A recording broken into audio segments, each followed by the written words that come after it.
3, 2. 5, 4, 3, 2, 1. We got some blind toads out here that want to know some music business.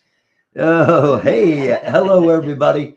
Thank you so very much for clicking on our second episode here of Indiana Rocks. Yes.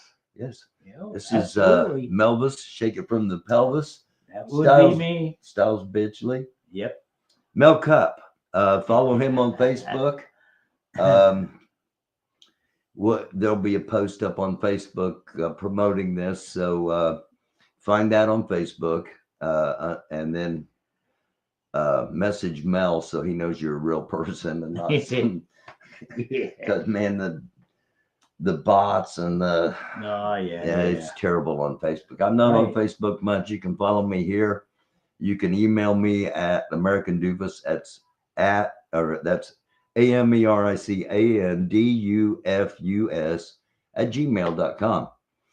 And we want you to do that. We want you to contact either Mel on Facebook or me through email or in the comments below.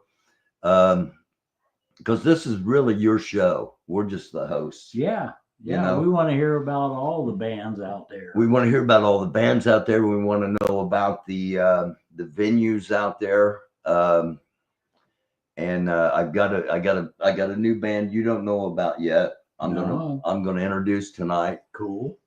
We have numerous production meetings throughout the week. Yeah. and a couple of things I'm going to surprise Mel with that we haven't had a chance to discuss prior to the show tonight. So before we do anything, I got some shout outs. All right. I got a sad one to start out. I got a rest in peace to Eric Rico Edelson of the belligerent Bandejos. Yeah. Bandejos. Bandejos. There you go. What did I say it wrong? No, you said it right. It's just really kind of nasty in Spanish. I'm not bilingual. I'm not bilingual like that. But you've worked with enough. Yeah. I had a brother-in-law that was. That's right. Yeah, and that gave you the nickname Mel. And he taught me a lot of Spanish stuff that would probably get my head beat off. Yeah, but it was cool. You know? I still use it whenever I can. Well, there you go. We just used it. And sadly, he passed away of a heart attack last fall suddenly. So shout out to everybody on the west side of Indianapolis. The rock and roll scene is still alive and well around Indiana. Yep. And that's part of what this is about. We, first couple of episodes here, we're getting into nostalgia, and we're going to have some nostalgia episodes, but we're also going to be promoting what's going on. Oh yeah, as we said, current events. Yeah. Got a shout out to Amber. I got a shout out to Jim Whitmer and Jack at Draper's over in Spiceland. Okay. Jack's a listener. Hey Jack. Hey Jack, appreciate you. And we got to say happy birthday to Boat. Boat's birthday was yesterday. Oh man. Happy birthday, baby. The Boat Man. Yes. Missed the Boat. Used to see him like on a regular basis. Yes, Mr. Boat. Yeah. I know Miss Boat too. Oh, do you? Yeah. No, I'm talking about Boat. Yeah. You know what I'm talking about. Yeah, okay. You know a Miss Boat? Huh? You know a Miss Boat, you said? Well, yeah. Dave Campton's daughter. Oh. Boat. Oh, she's nicknamed Boat too? Also? Yeah. Her nickname was Boat, and she passed away. Oh. Well, we're talking. Oh, I'm sorry. Yeah, well, that's okay. Yeah. We're talking about. This is spirit of everybody. Yeah. So thank you all for watching. Thank you all for clicking on last week. Thank you for sticking here with us. We're just getting started. We got a lot of things we haven't even started the show officially yet. One thing. What is your favorite John Mellencamp song? Either in the comments below or in the chat. What is your favorite John Mellencamp song? Let us know that over the course of the night tonight. We got some rare footage. We got some rare footage tonight. And before before we get into the episode, um, we said venues, we said bands, and summer's coming up. So that episode is going to be coming up here in a few weeks, where we're going to be promoting in Greenfield, Indiana. There's the Depot Concert Series. In Newcastle, there's the Arts Park in Newcastle, Indiana, in Henry County.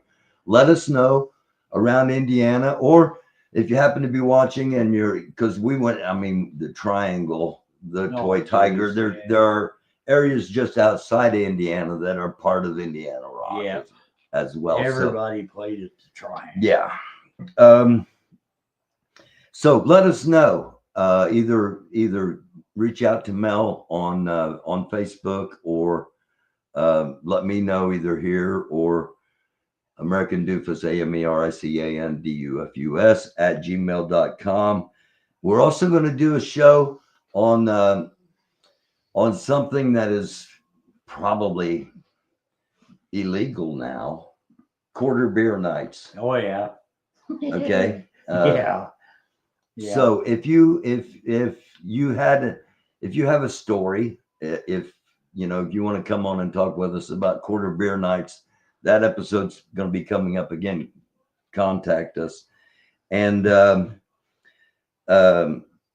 Fort Wayne band that I was turned on to this weekend, but by our friend Joe Cripps. Yo. Hey yo. The Stringfield Theory. And I'm going to reach out to them, and I don't want to play anything from them until I've got permission. So we don't, because we don't want to get copywritten on anything. So that takes us up to kind of where we are. We're getting ready to start the show. Last week, excellent interview with Mike Reed. Oh gosh. That was awesome. Yeah, honored to have him on here. Yeah. It was really cool to talk with him. And hopefully that's just the first of many interviews we have. And we started with Roadmaster because of Toby Myers. Yep. And tonight we're going into the musicians behind Mellencamp, which include Toby Myers. The last thing Toby created, he created a CD called TM 75, and 14 original songs. And Mike Reed, who was on with us last week, worked on the production and helped Toby get this out.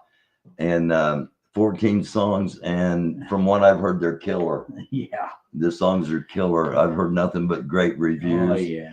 And of course, if it's Mike and Toby, it's going to be. Oh yeah, it's going to be good. Yeah, and it's going to be a collector's item eventually, because it's going to be a limited pressing. There's not going to be Yeah, it's not going to be national either. Right. Yeah. Right.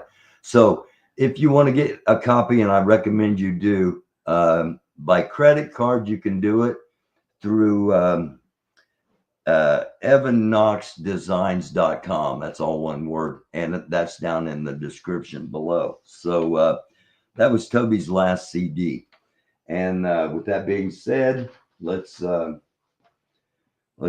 get on with the show, as they say in show business.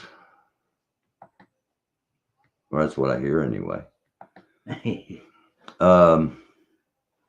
Let's see. Let's start off with let's just start off with the musicians.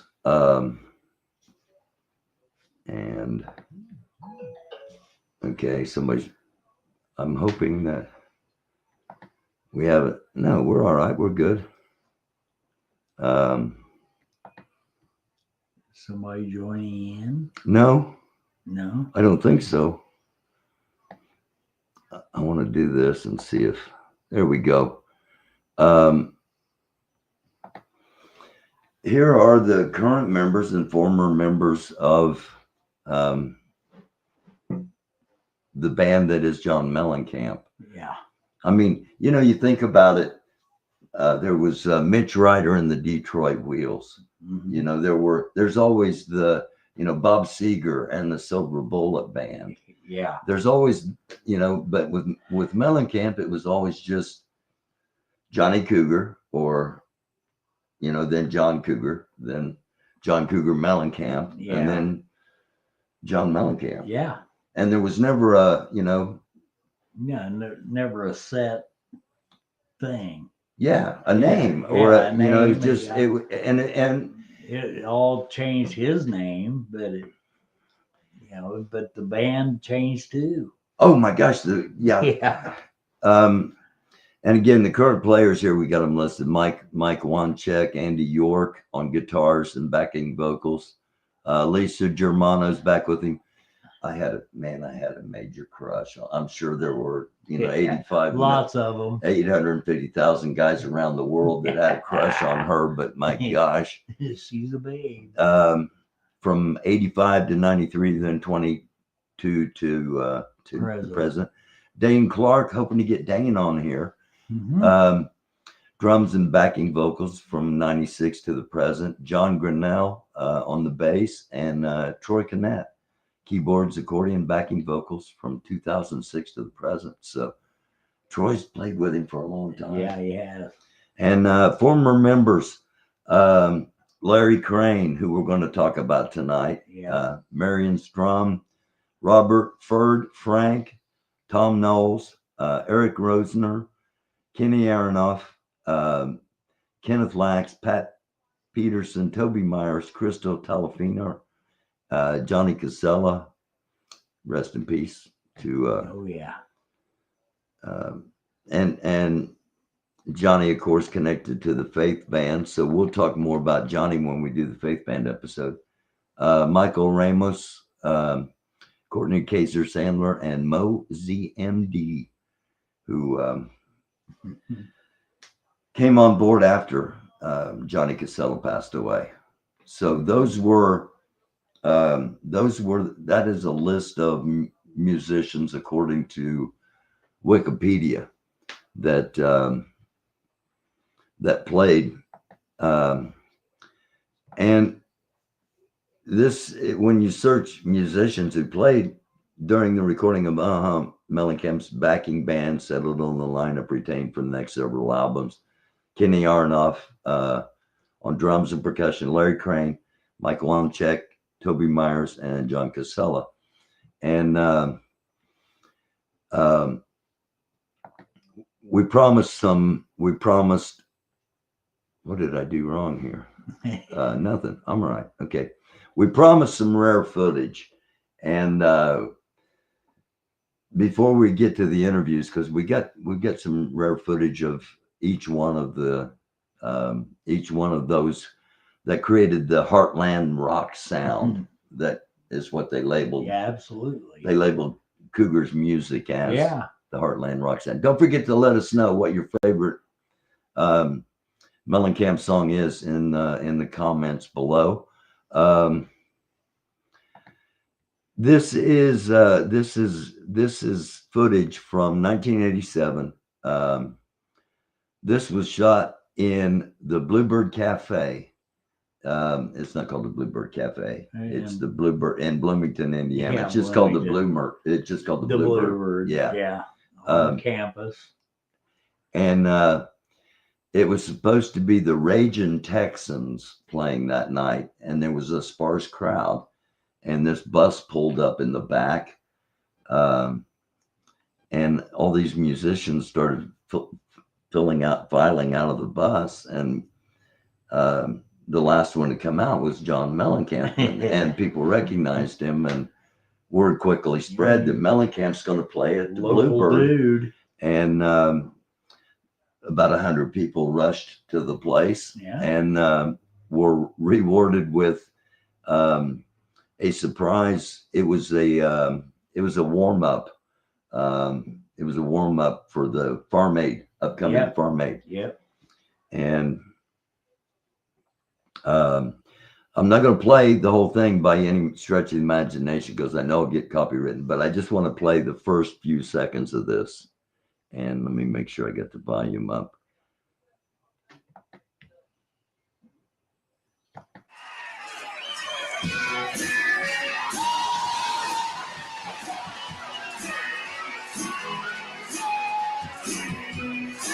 Now, if you're watching on the, if you're watching at your convenience, not watching live, you may not be hearing this right now. Everybody in the club, everybody in the club is singing along. Again, that is a surprise appearance back in 1987, and this has Michael Wanchic right there. And Larry Crane back here, and Johnny Casella right behind Mellencamp on the accordion. Kenny Aronoff back on the drums, and over here to Wanchic's right is Toby Myers. So again, check that out on YouTube. Lou Reed, John Mellencamp, 87. Lou Reed comes out and is inappropriate. Yeah. Who would have thunk that, right? Yeah. And as promised, we've got a rare interview with Toby Myers, and it's a very short. We're not going to play a lot of a long piece of any one of these individual artists, as we're hoping to do episodes in the future that just feature each one of these artists. And you know who the guy is on the screen there, Melvis? Duke. All right. Duke Tomato. You say tomato. I say tomato. Let's call the whole thing off. Hey. Okay. I'm again, production. We didn't mess a lot of it here. Here we go. Duke Tomato. That's going to last for a while. It's a little more difficult to tell if it's going to work. Well, Toby, that's your, what would you say? Segue. Yeah, segue, right? Yeah. Since we don't have the luxury of trying out new stuff in front of crowds, John usually, if he's got something that he's written on the road, he'll bring it to the sound check, and we'll do it there, see if it works out. You know, you can pretty much tell in a big room how it's going to work out. And so, Hard Times for a Common Man, one of the tunes on this record, was worked out on the last tour. Mm-hmm. So that's how he does it. Are you ever disappointed because in your gut you say, God, this is great, and then you don't sense the same response from people? Does that happen? It's usually exactly the opposite. Really? Usually I think, good God, we're horrible. And they just flip out. I mean, a couple of nights ago in Cleveland, we got to really be good in Cleveland. You have to be good in Cleveland. And we were terrible. We got on the bus saying, you know, make way for the world's worst band. And still 20,000 people, they just absolutely loved it, you know. And so, I bet same with the critics. You think you had a good gig, and then the critics hate you and vice versa? We're getting a lot of good press on this tour, but what's it mean, you know? I mean, usually you can pick up one paper and read the exact same thing in the next city. So it's pretty stock, you know. We've got a music video that you guys did, which I'm not a big music video fan. I got to tell you, but I watched this, and it's artistic. I mean, it's picturesque. It tells a story. Give us a little background. We're going to show it. If it's Paper and Fire, it was shot in Savannah, Georgia, and this is Paper John and Fire was traveling around the town there and found a really low-down part of town, asked the people if they would be opposed to letting us shoot in their alley for a couple of days. So that's what happened. So virtually everybody in this they are actually the people that. Yeah. Okay, so obviously, Paper and Fire, the video part that would have been copyrighted. If that doesn't win an award, something is wrong with this industry. That's wonderful. You're going to tell a story, though. Well, I didn't see it in the video, so it's not going to make any sense to anybody. Oh, it never stopped any of my guests before. The one thing they did on the back of the record, there's a jukebox, a great old jukebox, and they put it in one of the people's houses. And the guy opens the door, comes walking out, and you can see the jukebox. Oh, no. It's on the back side of the record. Again, except with one or two exceptions, two of the young ladies, these are all, as you said, people who lived on the street. Yeah, did this take forever to do, or? No, it was really quick. Of course, they'd never seen anything like that happen, so they had to get a couple of run-throughs before they figured out what the deal was. And when they figured out that we really wanted them to dance through, then, you know. And you came to that town with that idea. That wasn't something you decided at the last minute. I mean, this was... Well, John probably, got it together in a couple of days. Yeah. Saw the area, put it together in his mind. 2 days later, we were probably filming it. Terrific. Okay, we got to take a break. Lots more when we come back. Stay with us, everybody. Yeah, it's awesome. Mellencamp doesn't get enough credit for how freaking much of a musical and creative genius he really was. True. Because he was so successful, a lot of people around here were jealous of him, and all of his songs sound the same, and they all do if you break them down to just the bare bones of it. But as we're going to find out, the musicians behind him took those bare bones and stepped outside the box with them. Absolutely. In various ways to create. And they made a boatload of hit songs. Just amazing. Yeah. Okay, now we're going to hear a little bit from and about Mike Wanchic, the one or two lead guitar players. He was with Mellencamp. He was in the studio in Bloomington. I don't think we're going to hear it on this because, again, I'm hoping to get Mike to come on the show in the future and tell his fans after his tell his whole story. But here's a couple of minutes of an interview with Mike. Am I pronouncing this right, Mike? DePaul University? That's right. Okay, DePaul University. He moved to Bloomington. This is cool. He weaseled an internship. We'll ask him about this at a recording studio owned by the drummer for the Henry Mancini Orchestra, and in that studio in 1976 he met Mellencamp, and through thick and thin, here they are 44 years later. Mike said they've had bottles thrown at them while playing in those kinds of places. And have you ever had? I've played in a place that we had chicken wire in front of us and had bottles thrown at us because they told us to play ZZ Top. Yeah. And we played a ZZ Top song, only it wasn't Sharp Dressed Man. Yeah. And I think that was the only ZZ The only Top one they wanted to hear. Oh, yeah, the only one they wanted to hear. But yeah, people see the Blues Brothers movie and they think, oh, that's cute. No, that's true. That's freaking real. That's right on. He's played from tiny little places like that to arena crowds at Budokan in Tokyo, Madison Square Garden, Wembley Arena, and so on. And he's had the unique experience of seeing a career go from the lowest to the highest one can go in the music business. We played in Dallas. Timing. This is when this one sentence here. This is what I was really looking forward to talking to you. You said timing, skill, and preparedness equals comfort and complacency will mark the beginning of the end of one's career. So push.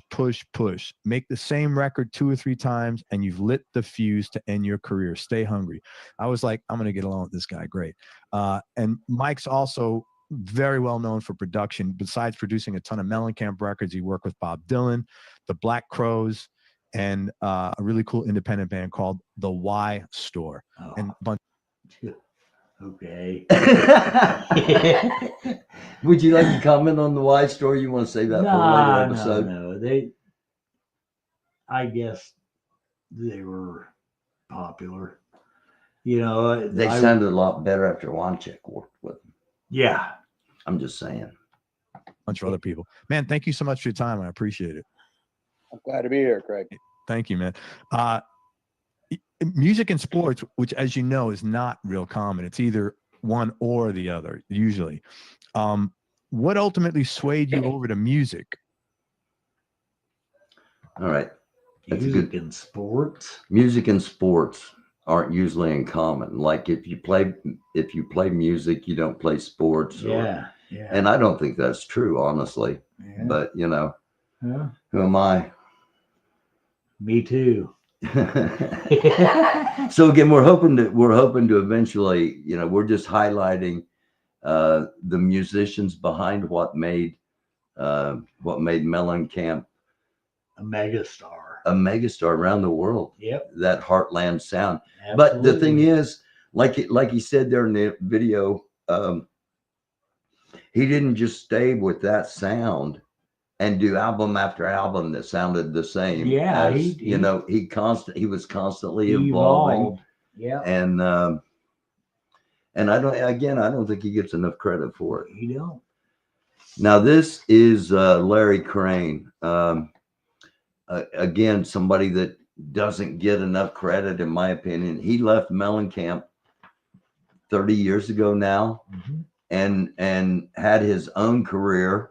Wrote some incredible music and incredible musician and singer, songwriter. Absolutely. And we're just going to play a minute of this. This is from Samash Music, and this is Larry's not really doing well. He'll explain it. He's not really doing a lesson here, but at the same time, he's teaching everybody something.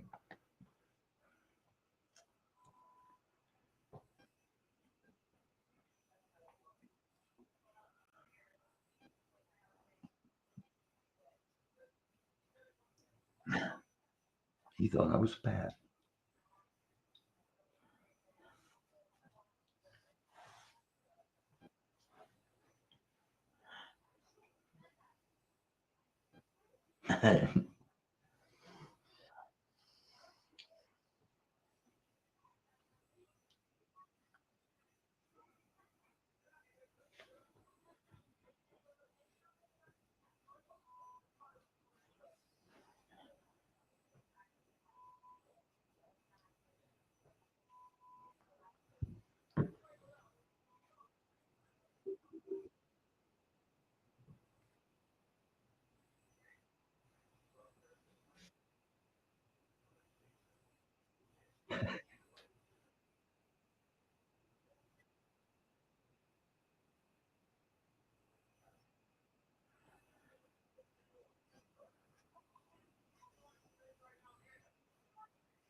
Yep, he's right. Is he not spot on? Yeah, that's absolutely right.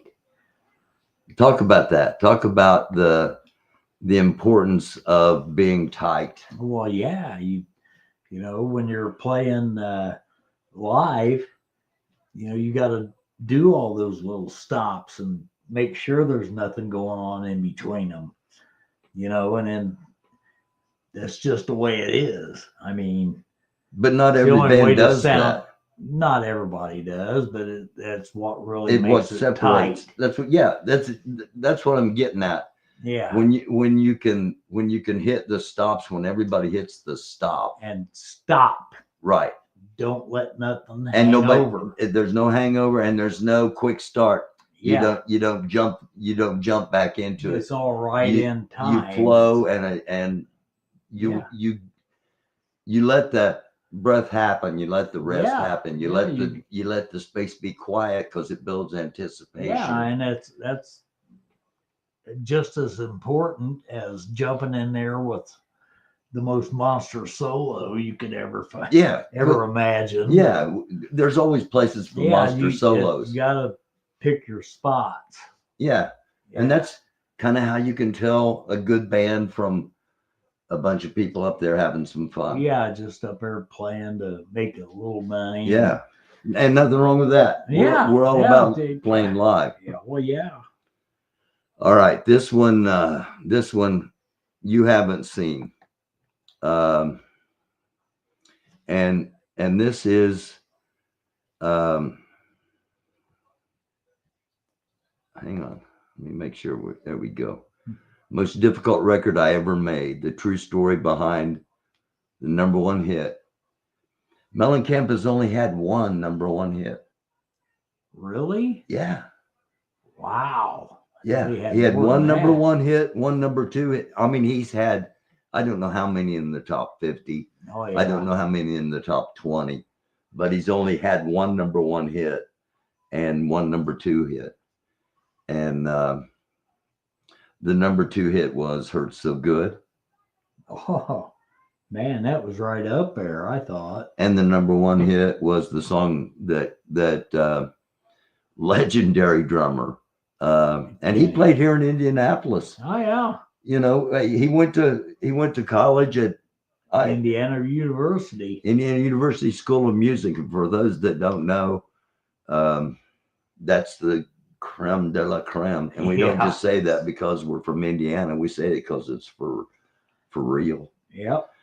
without further ado, this is about 9 minutes, but it's worth it. If I turn the volume up, it'll be even better. I promise.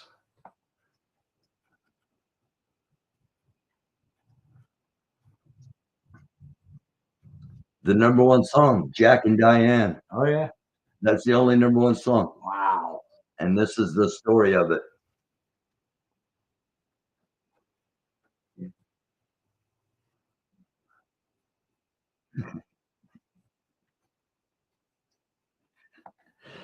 Has there ever been a drummer that said, "Oh, I really want to work with a drum machine"? No. No. I really want to be put out of a job. Yeah, I really want a drum machine to do that. So no, he was not happy.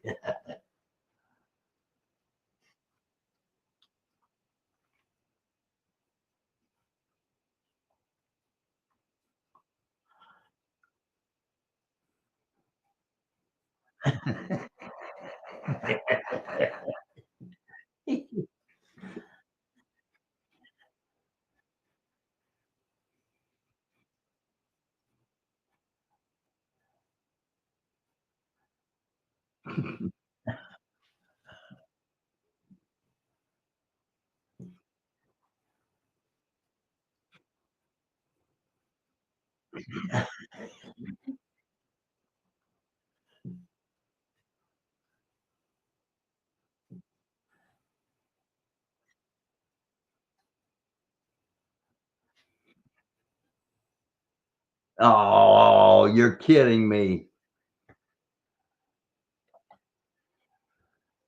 I went through and got all these commercials off here. Hang on.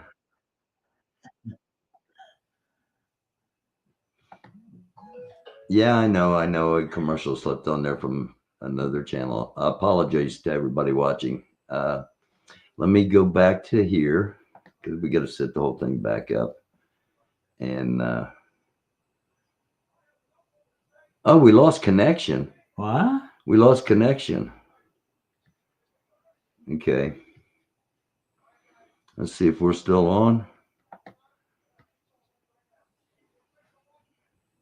Let's see. It says we lost connection, and somebody just messaged me that we did. But it looks like we are still live. So let's give this another try here with we go back to Larry Crane. All right, hang on. I'm obviously on camera and I can't respond to text at the moment. But thank you for texting.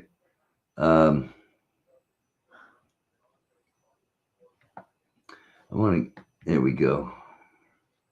We get back to that. And again, thanks for hanging with us. I'm doing all the production. Usually this doesn't happen but it's rock and roll and it's live. Yeah. Who could ask for anything? There's all kinds of stuff happening now. Yeah. I go, I'm going to be a part of this new technology. Yeah, own it. Yeah. If I'd gone and sulked and been like, God, woe is me, I wouldn't have programmed that thing. Somebody else would have programmed. So I just want to be part of it. So I get the manual and I basically program what I was playing on the drum set. But you have to remember, this is a new technology, a new sound. So, and In the Air Tonight with Phil Collins was already on the radio, and that was exactly drum machine and drums. So I program this, I give it back to them. It's got 8 outputs. The Lin one had 8 outputs. They could bring every fader up on the board, and they were mixing stuff. And I'm thinking in the lounge, I'm like, God, what's going on? Are the drummers being replaced by machines? Mm-hmm. Is that what's happening? Am I in the horse and buggy business? And the car showed up. It's like, and you're like, hey, guess what? Bye-bye, And 2 hours later, I get summoned into the control room. And before he gets into that was a major real thing at that time. Yeah. Drum machines coming in and bands showing up without a drummer. And You know, the sound guy running the computer was making all of the music. Those machines have no soul. No, I'm not. Yeah, I'm not saying it's a good thing at all. No, they just lack the human element. You know, the soul. Yeah. Oh. In Miami, and basically walked out with 4 songs. 2 guys got fired. I almost got a fist fight with John because he was being a complete idiot to me. And he, I walk in one day and the coach. All right, let's talk about the reputation that Mellencamp has.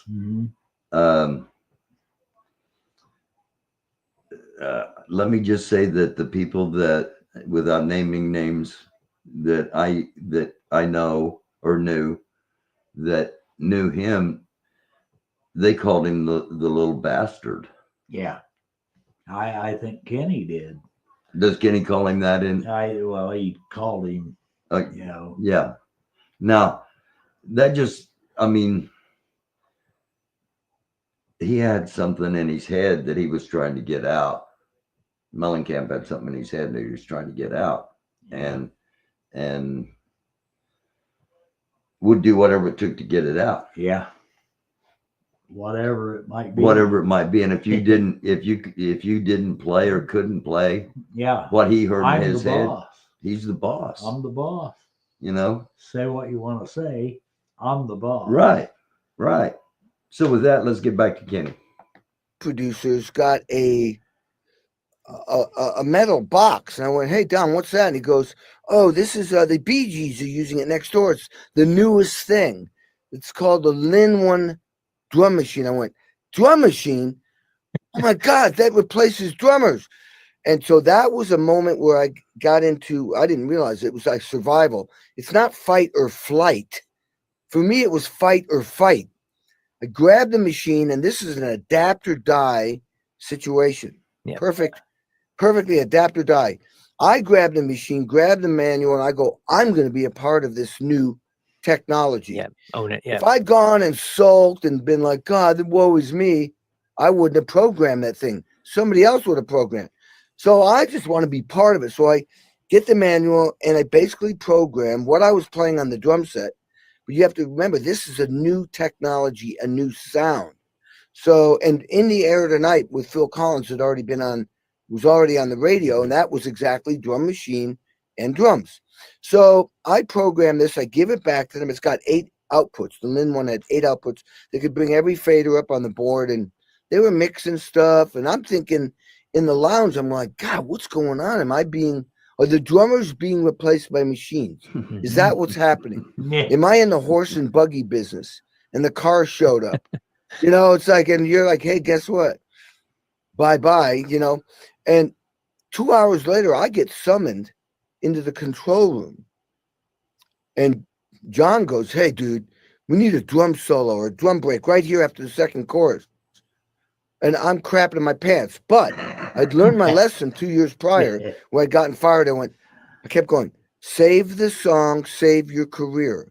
Serve the song, serve the artist, serve the band, serve the producer, serve everybody. What can I do to get this song on the record? Because this song was not on the record. Oh. Cool song, very unique. It's just a kind of acoustic song. Great words, lyrics. But we had to come up with a way to arrange it and present it that had relevance. So I think we spent all day getting drum sounds, because back then they put drums in vocal booths. They could control the sound better. Now John wants the biggest sound in the world. We put it in a big room, but nobody knew where to put the mics. Obviously, the close mics, the overheads. But where do you put the room mics? And then what kind of chain of EQ and compression and effects do you do? It took all day to figure this out. Wow. Meanwhile, I'm thinking, come up with a drum part that's going to save the song. So now it's my moment. I'm crapping in my pants. The machine's going, goosh, goosh, goosh. Bam, boosh, doosh, doo. Bam, boosh, doosh, doo. Kablam! Kick drum on the and of 3, flam on the snare drum on 4, and I stopped. And I looked in the control room to get some validation. Can you translate what flam? Yeah, but he explained it perfect. I understand it. And I had 9 guys going like this. So that's 18 thumbs. So you know what my first thought was? I still got my job. That's what I thought.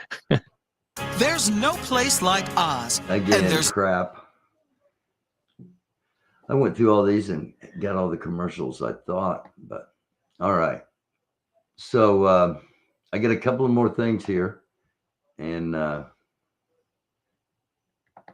we go. Hello, we're back. A couple of more things here to end with, because if something happens and these have to be cut off, everything from this point back to the beginning ought to be good. Yeah. So if we have to do any editing, it'll be here at the end, hopefully. So thank you for watching. Absolutely. Got a couple of things here at the end that that you're going to want to stick around and check out. Again, it's rare footage. The first one I'm going to go ahead and show here.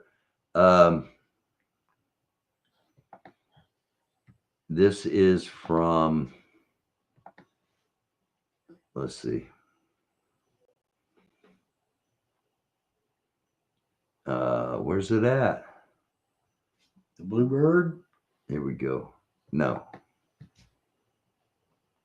The link I'm looking for, right there. Yeah. This is from American Bandstand. Wow. Okay, we've been asking, put up your favorite Mellencamp song, and this was mine. And again, it wasn't. I don't think it made the top 20. May not have even. I would assume it got some kind of push because it's right here on American Bandstand. There's also footage. I didn't show it, but there's footage of Mellencamp with John Candy on SCTV, Canada's version of Saturday Night Live. Yeah. But anyway, here's a little bit. Again, let me get the volume up. Here's a little bit of, and I don't want to give it away, but it's actually hilarious. You know, so often you hear stories about how bands can't play live on TV. They've got to play with a backing track, and I don't think it made John and the boys too happy that they couldn't play. Yeah. You'll see why coming up here in just a second.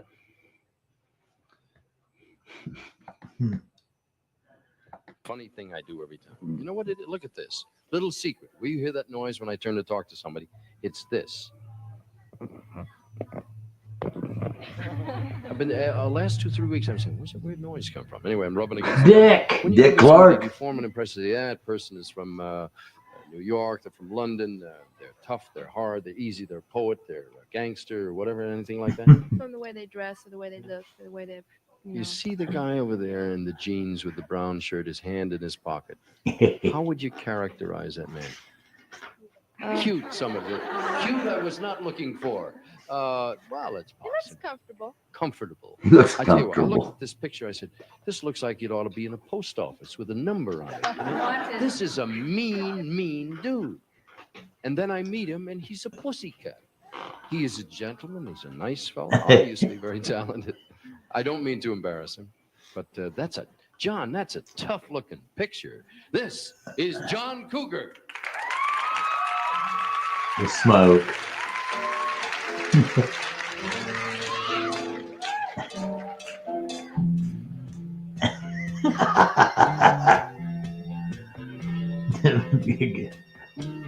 Bass fiddle.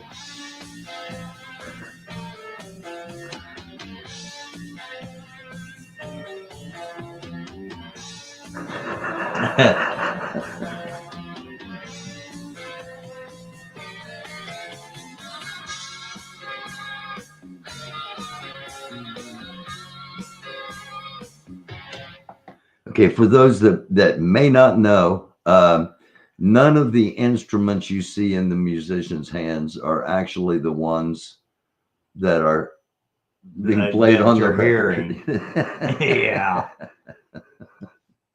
Just I always thought Bandstand was live. No, I don't guess not. No. Ed Sullivan. Yeah. Ed Sullivan was live, and the Doors played on there once. Yeah, they blew that one up. Played once.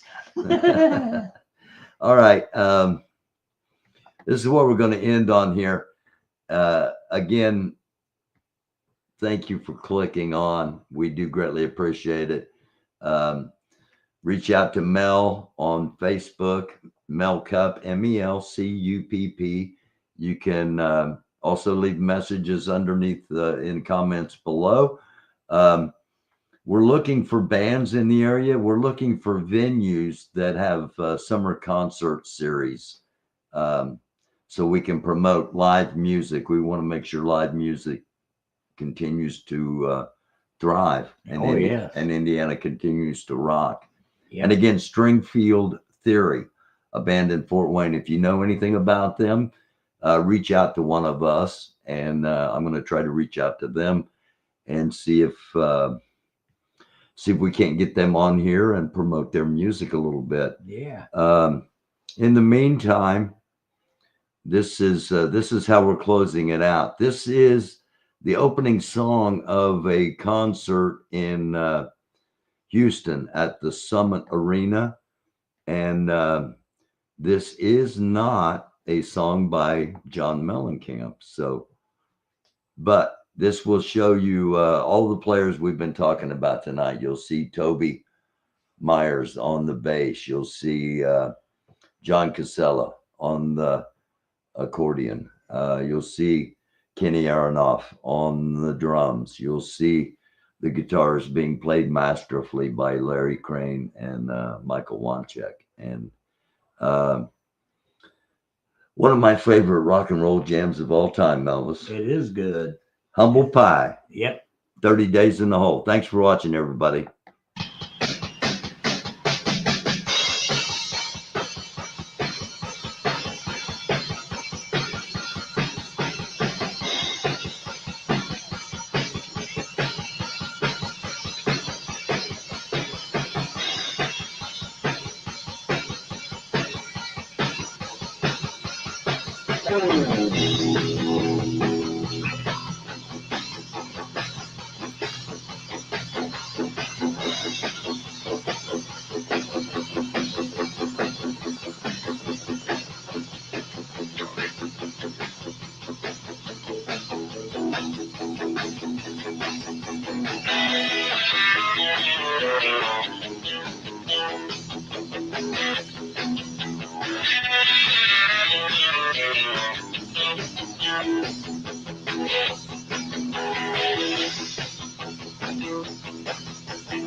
Mike playing that slide guitar. Mm-hmm.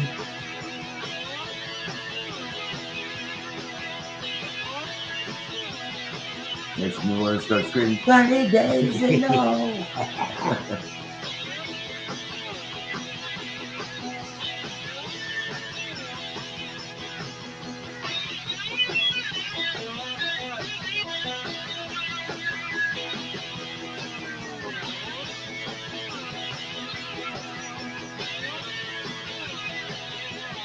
You can really see the Stones influence. You see how Jagger influenced it. You don't walk so much like a rooster. No. But just stage presence. Matthew McConaughey. All right. Yeah. You take it to his room, the silver comes through, baby, give him my release. Castle bound,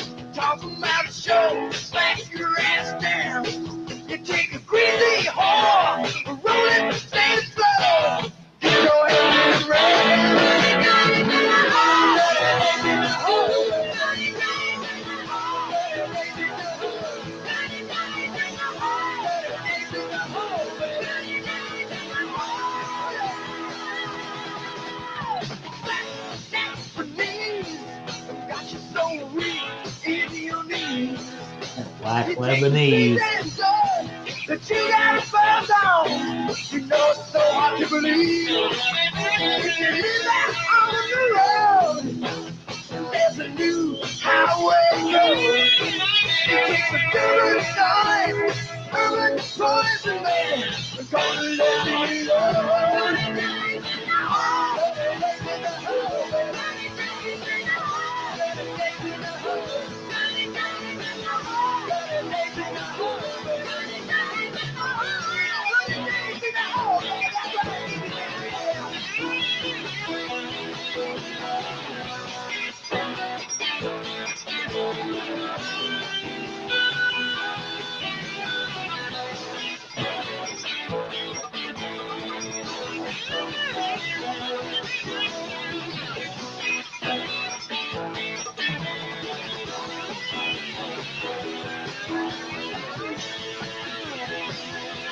I like a good slide.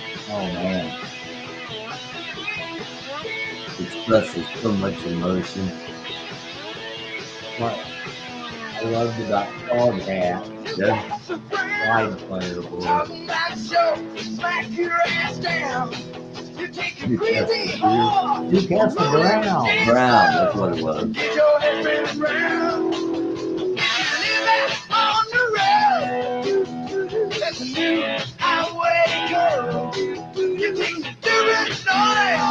Urban poison, baby. Gonna lessen your love.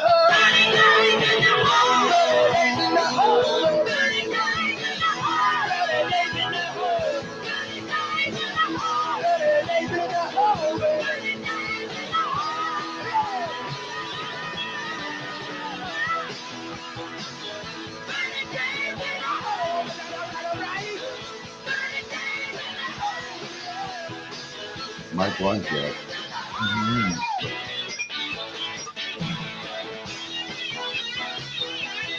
Toby, Larry Crane, Kenny Aronoff.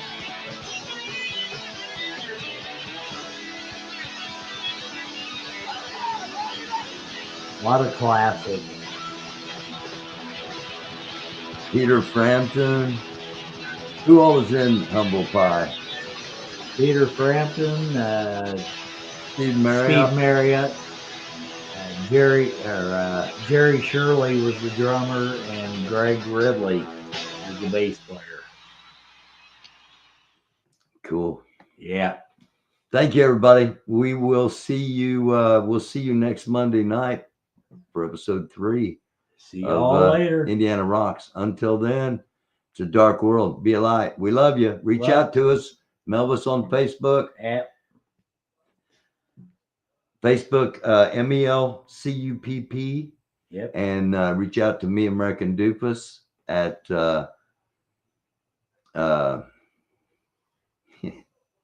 Here, Melon telling Toby to quit dancing. Probably. We love you guys. Thank you all. American Doofus at gmail.com. Melcup at Facebook. We'll see you next Monday night at 9. Thanks for watching.